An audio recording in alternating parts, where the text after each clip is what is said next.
يا أيها الذين آمنوا اجتنبوا كثيرا من الظن إن بعض الظن إثم ولا تجسسوا ولا يغتب بعضكم بعضا أيحب أحدكم أن يأكل لحم أخيه ميتا فكرهتموه واتقوا الله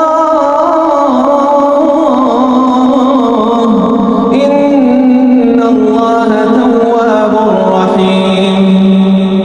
يا أيها الناس إنا خلقناكم من ذكر وأنثى وجعلناكم شعوبا وقبائل لتعارفوا إن أكرمكم عند الله أتقاكم إن أكرمكم عند الله أتقاكم إن الله عليم خبير.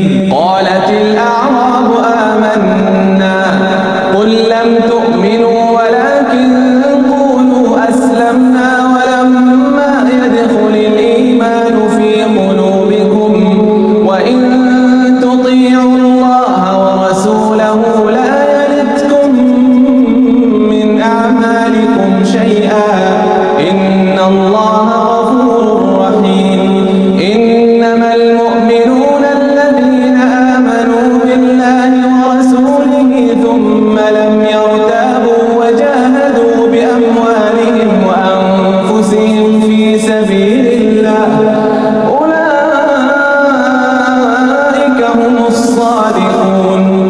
قل أتعلمون الله بدينكم والله يعلم ما في السماوات وما في الأرض والله بكل شيء عليم. يمنون عليك أن أسلموا